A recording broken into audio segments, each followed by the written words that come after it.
Good morning. तो चलिए आज देख लेते हैं तत्वों का वर्गीकरण एवं आवर्तता।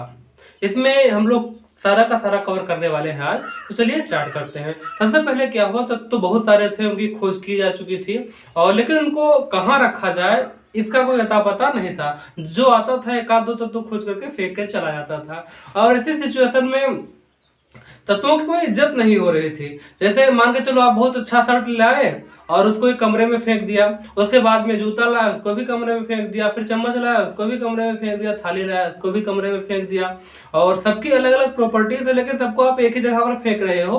तो ऐसी सिचुएशन में बड़ी दिक्कत हो जाएगी। मान के चलो आपसे कहा गया जाओ चम्मच ढूंढ के लाओ, तो आप कमरे में ढूंढते रहोगे, पता नहीं कहाँ चम्मच रख दिया है। फिर कहा गया जाओ थाली लेके आओ, तो बड़ा मुश्किल हो जाता है ऐसी सिचुएशन में कि ढूंढना कि हमने क्या कहाँ पे रखा था।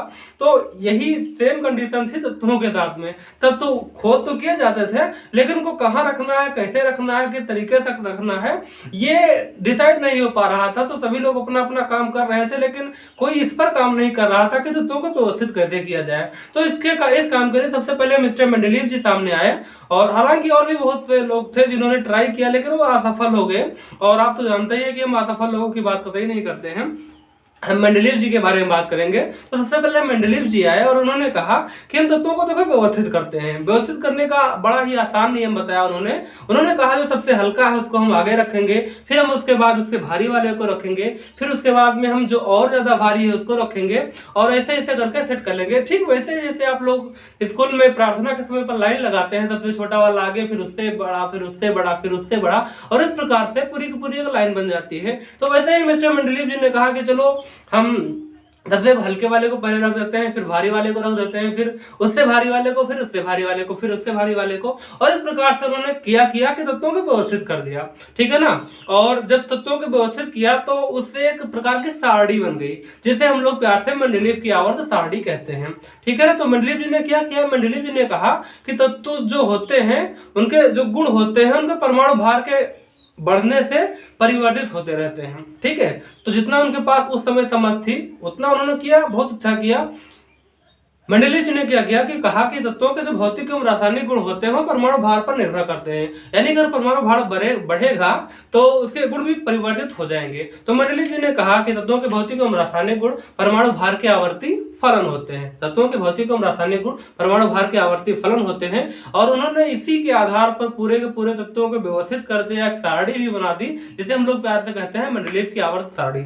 ठीक है ना। एक बार इसको हम और बताएंगे कि मेंडलीव जी ने क्या किया। मेंडलीव जी ने तत्वों को परमाणु भार के बढ़ते क्रम में रखा जिससे एक सारणी प्राप्त हुई, उसे हम लोग मेंडलीव की आवर्त सारणी कहते हैं। इसके आधार पर मतलब एक आवर्त नियम भी दिया उन्होंने कहा कि तत्वों के भौतिक एवं रासायनिक गुण परमाणु भार के आवर्ती फलन होते हैं। ठीक है ना। तत्वों के भौतिक एवं रासायनिक गुण परमाणु भार के आवर्ती फलन होते हैं, यानी कि जो भौतिक एवं रासायनिक गुण होते हैं वो परमाणु भार पर ही निर्भर करते हैं और परमाणु भार पर निर्भर करते हैं। तो उसी के आधार पर उन्होंने सारणी बना दी और उसे हम लोग प्यार से मेंडलीव की आवर्त सारणी कहते हैं। आप लोग और सारणी देखेंगे तो इसमें क्या है कि कुछ ऐसे क्षैतिज पट्टियां हैं, कुछ ऊर्ध्वाधर पट्टियां हैं, जो ऐसे ऐसे लेफ्ट टू राइट गई है, बाएं से दाईं ओर गई, उसे हम लोग कहते हैं आवर्त, और जो ऊपर से नीचे की ओर गई है उसे हम लोग कहते हैं वर्ग। यानी कि अब तक हम लोगों ने क्या क्या पढ़ा, अब तक हम लोगों ने देखा कि तत्वों के भौतिक एवं रासायनिक और परमाणु भार के आवर्ती फलन होते हैं और मेंडलीव जी ने तत्वों को परमाणु भार के बढ़ते क्रम में रखा जिससे एक सारणी प्राप्त हुई, इसे हम लोग मेंडलीव की आवर्त सारणी कहते हैं। तो मेंडलीव की आवर्त सारणी में कुछ क्षैतिज पट्टियां हैं, लेफ्ट टू राइट आप लोग अगर आवर्त सारणी देखें तो उसमें कुछ क्षैतिज पट्टियां हैं और कुछ खड़ी पट्टियां हैं। तो जो क्षैतिज पट्टियां होती हैं उसे हम लोग आवर्त कहते हैं और जो ऊर्ध्वाधर पट्टियां होती हैं उनको हम लोग कहते हैं वर्ग। ठीक, इतनी बात क्लियर है। आगे हम लोग बात करेंगे कि इससे फायदा क्या हुआ और इससे नुकसान क्या हुआ। आगे वर्गों की विशेषताएं, आवर्तों की विशेषताएं हम आगे डिटेल में भी कवर कर देंगे, तो डोंट वरी। हम देख लेते हैं वर्गों की विशेषताएं और आवर्तों की विशेषताएं जो है ज्यादा कुछ नहीं, सब सेम ही है। मतलब मेंडलीव की आवर्त सारणी के लिए मोजले की आवर्त सारणी है, आधुनिक आवर्त सारणी के लिए लगभग सेम ही है, थोड़ा बहुत डिफरेंस होता है, तो उसको अभी हम आगे कवर कर देते हैं। ठीक है। तो मेंडलीव जी ने जो सारणी बनाई उसके गुण थे। गुण क्या थे कि देखो सारे तत्व बिखरे हुए थे, मेंडलीव जी ने क्या किया, उसको अरेंज कर दिया, व्यवस्थित तरीके से कर दिया। तो एक प्रकार से उन्होंने किया कि तत्वों को व्यवस्थित कर दिया और जब व्यवस्थित कर दोगे तो अध्ययन में सुविधा हो जाएगी, है ना। एक जैसे मेंडलीव जी ने जैसे ये सारणी बनाई, ठीक है ना, ऐसे ऐसे, तो जो इस वर्ग में तत्व थे वो एक ही प्रकार की क्वालिटी वाले तत्वों को इसमें रखा गया, ठीक है ना। इस वर्ग में उनको रखा गया जो एक ही प्रकार की क्वालिटी रखते थे, और इसी प्रकार से ऐसे पूरी पूरी सारणी बन गई, ठीक है ना। तो एक समान तत्वों को उन्होंने एक साथ रख दिया। हालांकि वो बात पूरी तरीके से सही भी नहीं है, लेकिन जो भी किया अच्छा किया। हम लोग देखते हैं तो सबसे पहला काम हुआ कि अध्ययन में सुविधा हो गई। अध्ययन में सुविधा, तत्व सारे बिखरे हुए थे, उन्होंने क्या किया, तत्वों को व्यवस्थित कर दिया, एक सारणी में दे दिया, तो इससे क्या हुआ, अध्ययन में सुविधा हो गई। दूसरा काम क्या हुआ, दूसरा उन्होंने देखो परमाणु भार ज्ञात करने में भी थोड़ी सी सुविधा दिखाई। जैसे मान के चलो ऐसे, ये पूरी की पूरी आवर्त सारणी है ये, ठीक है, ऐसे ये पूरी की पूरी आवर्त सारणी है। तो उन्होंने क्या किया, परमाणु भार के बढ़ते क्रम में रखा, यानी पहले का होगा 1, दूसरे का होगा 2, तीसरे का होगा 3। मान के चलो यहाँ पर पता ही नहीं, कोई एक तत्व यहाँ पर रखा गया जिसके बारे में पता ही नहीं कौन सा है, लेकिन यहाँ पर जो रखा है उसका परमाणु भार 5 है, तो उन्होंने परमाणु भार के बढ़ते क्रम में रखा। इससे स्पष्ट होता है कि यहाँ पर 4 ही तो आएगा, तो यहाँ पर 4 आ गया, तो इससे क्या हो कि परमाणु भार ज्ञात करने में भी सुविधा होगी। तो यहाँ पर हम लिख लेते हैं परमाणु भार ज्ञात करने में भी सुविधा। परमाणु भार ज्ञात करने में सुविधा, ये सुविधा हो गई। पहला क्या था, पहला तो अध्ययन में सुविधा हुई, दूसरा परमाणु भार ज्ञात करने में भी सुविधा हुई, ठीक है ना। इसके अलावा अगर आप ध्यान दें तो तब जो है बहुत सारे तत्व थे जिनकी खोज भी नहीं हुई थी। तो उन्होंने क्या किया था कि आवर्त सारणी में कुछ खाली स्थान छोड़ दिए थे, ठीक है। जैसे ये यहाँ पर कुछ रख दिया, यहाँ पर कुछ रख दिया, यहाँ पर कुछ रख दिया, यहाँ पर कुछ छोड़ दिया, यहाँ पर कुछ रख दिया, ठीक है ना। ऐसे ऐसे कुछ यहाँ पर खाली छोड़ दिया। तो उन्होंने कुछ खाली स्थान छोड़ दिए और कहा कि जब नए तत्वों की खोज होगी तो इन स्थानों को भर दिया जाएगा, ठीक है ना। नए तत्वों की खोज होगी, यानी एक प्रकार से उन्होंने भविष्यवाणी कर दी कि नए तत्वों की खोज होगी आगे। तो इस प्रकार से उन्होंने क्या किया, नए तत्वों की भविष्यवाणी कर दी पूरी पूरी। नए तत्वों की भविष्यवाणी,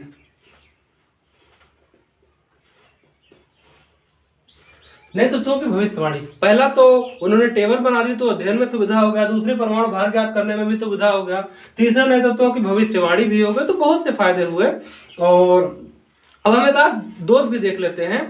पहला क्या होगा, पहला हो गया हमारा अध्ययन में सुविधा, दूसरा परमाणु भार ज्ञात करने में भी सुविधा हुई, और तीसरा नए तत्वों की भविष्यवाणी हो गई। दोष क्या क्या है इनके, दोष इन्होंने क्या किया, ये हो गया हमारा गुण, ठीक है, गुण हो गया। दूसरा दोष इनका ये है कि इन्होंने हाइड्रोजन को सही स्थान दिया ही नहीं, ठीक है ना। हाइड्रोजन क्या है, हाइड्रोजन अधातु है, लेकिन उसको कहां पर ठोक दिया, उसको हाइड्रोजन सोडियम के साथ, मतलब लिथियम सोडियम के साथ डाल दिया, जो कि गलत बात है ना। कक्षा 1 के बच्चों को आप 12 के बच्चे के साथ नहीं बिठा सकते। तो उन्होंने हाइड्रोजन को वहां पर बिठा दिया जहां पर सारी की सारी धातुएं हैं, और आप तो जानते हैं कि हाइड्रोजन क्या है, हाइड्रोजन अधातु है। और भी बहुत से कारण है, उन्होंने हाइड्रोजन को सही स्थान नहीं दिया। तो पहला, हाइड्रोजन के स्थान का निर्धारण, हाइड्रोजन के स्थान का सही निर्धारण ना करना, हाइड्रोजन के स्थान का सही निर्धारण ना करना, ठीक है। पहला तो उन्होंने हाइड्रोजन को सही स्थान नहीं दिया, बहुत गलत बात है। हाइड्रोजन को उनको सही स्थान देना चाहिए, थोड़ा और मेहनत कर लेते, हाइड्रोजन को सही स्थान दे लेते। लेकिन ये कहना बहुत आसान है, उस समय की बात है, और आज भी ये जो प्रॉब्लम है आज भी बनी हुई है। तो पहला है हाइड्रोजन को सही स्थान नहीं दे पाए। दूसरी बात ये कि इनका जो सिद्धांत था कि हम तत्वों को परमाणु भार के बढ़ते क्रम में रखेंगे, ठीक है ना। इससे प्रॉब्लम हुई संभारिकों के स्थान के निर्धारण में। संभारिक क्या होते हैं, ऐसे 2 या 2 से अधिक ऐसे तत्व जिनके परमाणु भार समान होते हैं, ठीक है। कैल्शियम है, पोटेशियम का भी 20 होता है, और 40 होता है, कैल्शियम का भी 40 होता है। अब दोनों के परमाणु भार तो 40 है। इस हिसाब से परमाणु भार के हिसाब से अगर सोचा जाए तो इनको एक ही जगह पे रखना चाहिए, एक ही कॉलम में रखना चाहिए, एक ही डिब्बे में रखना चाहिए, क्या होता है जो भी होता है, तो उनको वहीं पे रखना चाहिए। लेकिन इनको, ये दोनों अलग अलग तत्व हैं, इनको एक जगह पे नहीं रखा जा सकता, क्योंकि इनके भौतिक गुण और रासायनिक गुण दोनों अलग अलग हैं। इस वजह से मिस्टर मेंडलीव जो है संभारिकों को सही स्थान नहीं दे पाए। तो ये हो जाएगा संभारिकों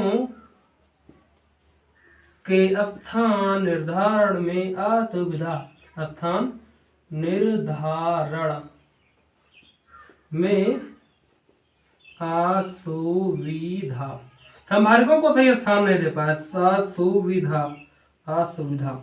यानी कि मिस्टर जो मेंडलीफ है वो ना तो हाइड्रोजन को सही स्थान दे पाए, ना संभारकों को स्थान सही दे पाए, और ना ही समस्थानिकों को स्थान दे पाए।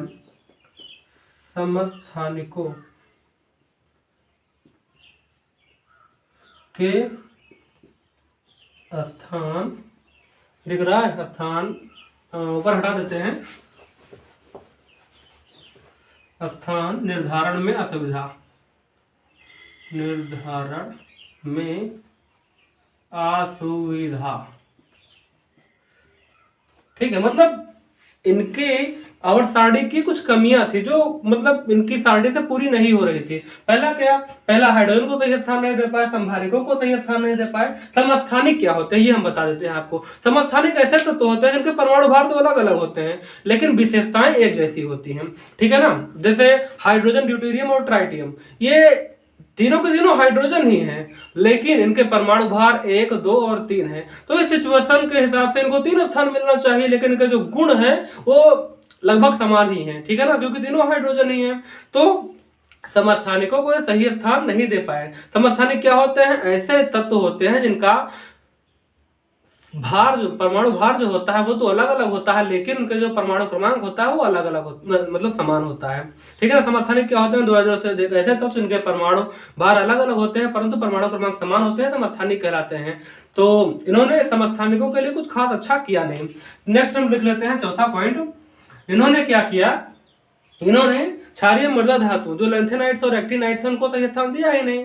तो क्षारीय मृदा धातुओं को स्थान ना देना, क्षारीय मृदा धातुओं को स्थान ना देना, मतलब इन्होंने दिया ही नहीं, उनको लिए कोई जगह ही नहीं छोड़ी सारणी में। कितनी गलत बात है।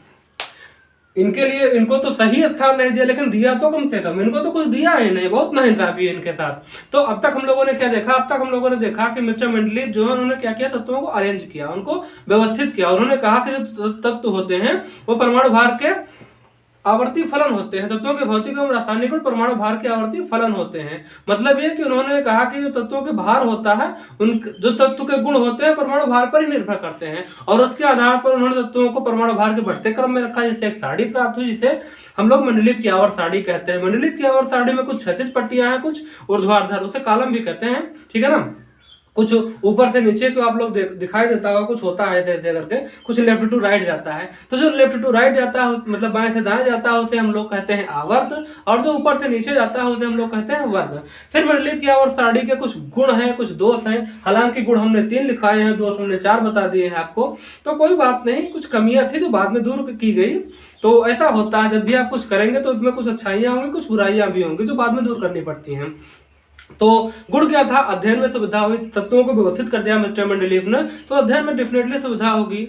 और उसके बाद में कुछ स्थान खाली छोड़ दिए तो नए तत्वों की भविष्यवाणी भी कर दी। उन्होंने कहा कि कुछ नए तत्वों की खोज की जाएगी और उनको इन खाली जगहों पे रखा जाएगा। तो इस प्रकार से भविष्यवाणी हो गई कि मतलब आप कह रहे हैं कि नए तत्वों की भविष्यवाणी, मतलब आप कह रहे हैं कि नए तत्वों की खोज की जाएगी, मतलब फ्यूचर में की जाएगी ना, तो इस प्रकार से आपने भविष्यवाणी कर दी। और तीसरा यह कि परमाणु भार ज्ञात करने में भी सुविधा हुई।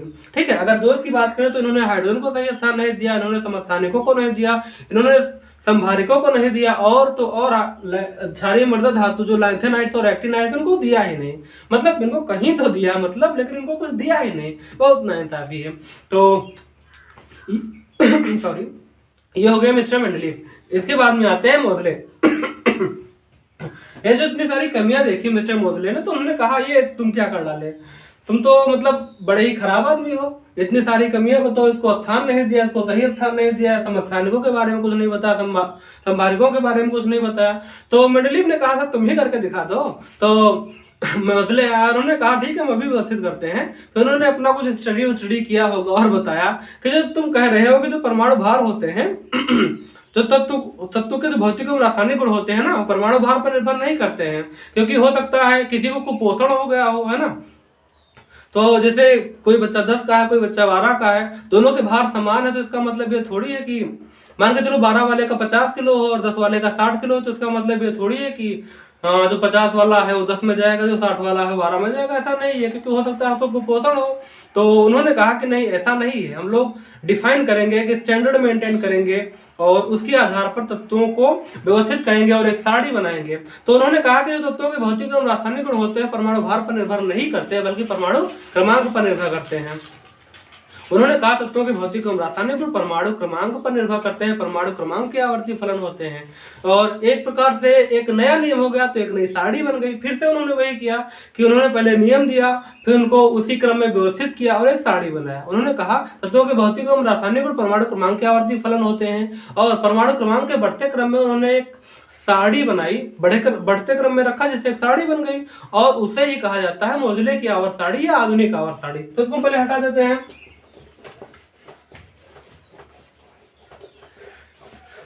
मोजले जी ने क्या कहा? मोजले जी ने कहा कि तत्वों के भौतिक एवं रासायनिक गुण परमाणु भार के नहीं, बल्कि परमाणु क्रमांक के आवर्ती फलन होते हैं, और उसके आधार पर उन्होंने तत्वों को परमाणु क्रमांक के आवर्ती फलन होते हैं, इसलिए उन्होंने कहा कि तत्वों को परमाणु क्रमांक के बढ़ते क्रम में रखना चाहिए। और उन्होंने ऐसा किया भी, तत्वों को परमाणु क्रमांक के बढ़ते क्रम में रखा, जिससे एक सारणी प्राप्त हुई, जिसे हम लोग आधुनिक आवर्त सारणी कहते हैं, मोजले की आवर्त सारणी कहते हैं। ठीक है, तो हमारा नियम बन गया। नियम क्या है? तत्वों के भौतिक एवं रासायनिक गुण परमाणु क्रमांक के आवर्ती फलन होते हैं, और इसके आधार पर एक नई आवर्त सारणी बन गई, और उसे आधुनिक आवर्त सारणी कहते हैं, मोजले की आवर्त सारणी कहते हैं, या दीर्घाकार आवर्त सारणी कहते हैं। हालांकि इसे बाद में भी कुछ बढ़ाया गया, उसको एक इलेक्ट्रॉनिक, छोड़ो बाद में बताते हैं। तो एक नई आवर्त सारणी बन गई, जिसे हम लोग कहते हैं मोजले की आवर्त सारणी। मोजले की आवर्त सारणी के भी कुछ गुण थे और कुछ उसके भी दोष थे। तो पहले गुण की बात कर लेते हैं। पहला गुण था कि अध्ययन में सुविधा हो गई। अध्ययन में सुविधा थोड़ा सा और ज्यादा हो गई, डिटेल में बताते हैं। अध्ययन में सुविधा, गुण लिख देते हैं यहाँ पर, अध्ययन में सुविधा। ओके, अध्ययन में सुविधा हुई। क्यों अध्ययन में सुविधा हुई? क्योंकि जिनको स्थान नहीं मिला था उनको स्थान मिल गया, और पता नहीं क्या क्या हुआ। फिलहाल जब सारी चीजें व्यवस्थित हो गई, एक नए तरीके से अरेंज ही तो उन्होंने भी किया, कुछ अलग तो किया नहीं है। तो जब बिखरी हुई चीजों को अरेंज किया जाएगा तो अध्ययन में सुविधा होगी, निश्चित रूप से। नेक्स्ट हम बात कर लेते हैं, इन्होंने समस्थानिकों और संभारिकों का समस्या ही खत्म कर दिया। देखो, उन्होंने कहा था कि परमाणु भार के आवर्ती फलन होते हैं, तो पोटेशियम कैल्शियम में प्रॉब्लम हो गई, क्योंकि उनके परमाणु भार समान थे, लेकिन जो रासायनिक गुण थे और भौतिक गुण थे वो अलग अलग थे। लेकिन इन्होंने कहा कि परमाणु क्रमांक पर निर्भर करता है, परमाणु भार पर निर्भर नहीं करता है। तो इस हिसाब से पोटेशियम का परमाणु क्रमांक अलग होता है, कैल्शियम का परमाणु क्रमांक अलग होता है, तो दोनों को अलग अलग स्थान मिल गया। तो इस प्रकार से समस्थानिकों को स्थान मिल गया। तो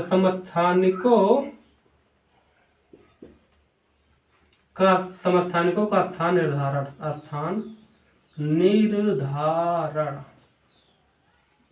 संभव,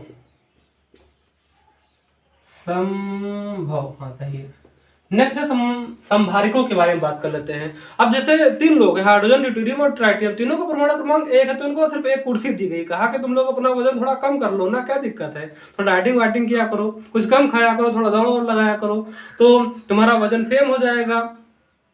तो हाइड्रोजन को उन्होंने एक ही कुर्सी दी और कहा तुम इसी पर सेट हो जाओ, क्योंकि तुम्हारा परमाणु क्रमांक 1 है, तो हम तुमको अल्लाह से कुछ देने होने वाले नहीं है। तो इस प्रकार से उन्होंने संभारिकों की भी समस्या खत्म कर दी। संभारिकों का स्थान निर्धारण संभव। ठीक, नेक्स्ट गलती उनकी क्या थी? मेंडलीव की नेक्स्ट गलती की थी, उन्होंने क्षारीय मृदा धातुओं को स्थान ही नहीं दिया। तो उन्होंने कहा ठीक है, तुमको हम दे देते हैं कहीं ना कहीं। तो उन्होंने क्षारीय मृदा धातुओं को, आप लोग देखेंगे आवर्त सारणी में कुछ नीचे 2 पट्टियां होती हैं, जो नीचे मतलब मेन आवर्त सारणी के नीचे 2 पट्टियां होती हैं, उनको ही हम लोग लेंथेनाइट, पहले वाली को लेंथेनाइट, नीचे वाली को एक्टिनाइट कहते हैं। तो उनको उन्होंने स्थान दे दिया, तो अच्छा काम किया, तो उनको रिवार्ड तो मिलता ही है। क्षारीय मृदा धातुओं को स्थान देना, इन्होंने स्थान दे दिया, अच्छा काम किया, हमारे हिसाब से बहुत अच्छा किया, कुछ तो अच्छा किया कम से कम। तो इन 4 लोगों को जो 4 प्रॉब्लम थी वो खत्म हो गई। अब इसके भी कुछ गुण हैं और कुछ दोष हैं। गुण हम लोग देख चुके हैं, दोष की बात कर लेते हैं। तो कहाँ लिखे दोष यहाँ पे लिख देते हैं। ये पहला दोष है, हाइड्रोजन को स्थान नहीं दिया, सिंपल। हाइड्रोजन हाइड्रो दिख रहा है? नहीं दिख रहा है, हटा ही देते हैं।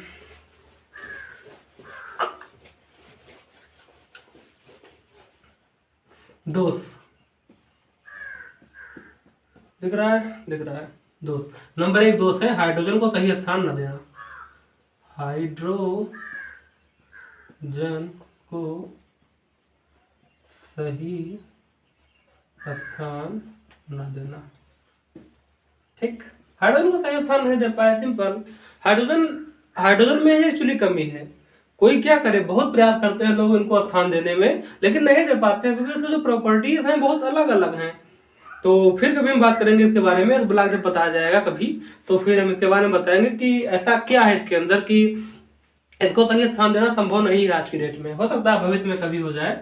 तो पहला, हाइड्रोजन को सही स्थान नहीं दे पाए। और दूसरा है, असल में इसकी जो प्रारूपिक धातुओं से भी समानता होती है और हैलोजन से भी समानता होती है। मतलब एक तरफ ये कहता है हम प्रारूपिक धातुओं के साथ रहेंगे और दूसरी तरफ कहता है नहीं हम हैलोजन से भी साथ में रहेंगे। अब ये बात कहाँ संभव कि एक आदमी को दो जगह कुर्सी दी जाए, तुम यहाँ भी बैठो यहाँ भी बैठो, ना ही ये बैठ पाएगा। तो इसीलिए प्रॉब्लम होती है। कहता है कभी कहता है यहाँ रहेंगे, कभी कहता है यहाँ रहेंगे, कभी कहता है प्रारूपिक धातुओं के साथ रहेंगे, कभी कहता है हैलोजन के साथ रहेंगे। तो इसको जबरदस्ती यहाँ पर बिठा दिया गया है। ठीक, तो दूसरी गलती इनकी क्या है, इन्होंने क्या किया, क्षारीय मृदा धातुओं को, क्षारीय मृदा धातुओं को सारणी में नीचे स्थान देना। मतलब देखो कितनी गलत बात है स्थान देना। इन्होंने स्थान भी दिया और उसका कोई एहसान भी नहीं मान रहे हैं।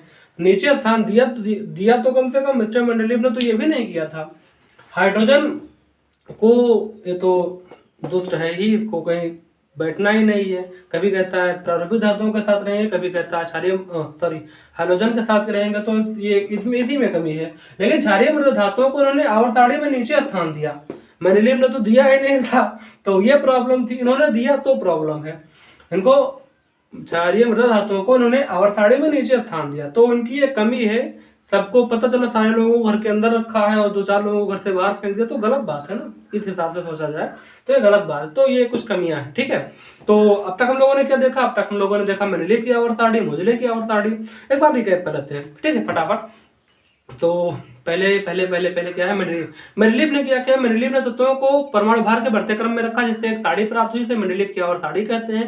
मेंडलीव की आवर्त सारणी में कुछ क्षैतिज पट्टियां हैं, कुछ ऊर्ध्वाधर पट्टियां हैं। जो क्षैतिज पट्टियां हैं उनको हम लोग आवर्त कहते हैं, जो ऊर्ध्वाधर पट्टियां हैं उनको हम लोग वर्ग कहते हैं। ठीक है, मेंडलीव का आवर्त नियम क्या है, मेंडलीव का आवर्त नियम है तत्वों के भौतिक एवं रासायनिक गुण, तत्वों के भौतिक एवं रासायनिक गुण परमाणु भार के आवर्ती फलन होते हैं। ठीक है, अब इन्होंने साड़ी बनाई तो एक अच्छा काम किया, तो उसके गुण होंगे, और साड़ी बनी तो उसमें कुछ कमियां भी होंगी। तो दोनों को हम लोग डिस्कस कर लेते हैं। सबसे पहले उन्होंने साड़ी बनाई तो अध्ययन में सुविधा हुई, दूसरा परमाणु भार ज्ञात करने में भी सुविधा हुई, तीसरा कुछ खाली स्थान छोड़ दिए थे और कहा था कि जब नए तत्वों की खोज होगी तो उनको भर दिया जाएगा। तो नए तत्वों की भविष्यवाणी भी कर दी उन्होंने। तो 3 उन्होंने अच्छाइयां की। पहला ये कि अध्ययन में सुविधा हुई, दूसरा परमाणु भार ज्ञात करने में सुविधा हुई, तीसरा नए तत्वों की भविष्यवाणी कर दी। और दोस्त की बात करें अगर, तो हाइड्रोजन को सही स्थान नहीं दिया, समस्थानिकों को सही स्थान नहीं दिया, संभारकों को सही स्थान नहीं दिया, और क्षारीय मृदा धातुओं को स्थान दिया ही नहीं। तो बहुत गलत बात है।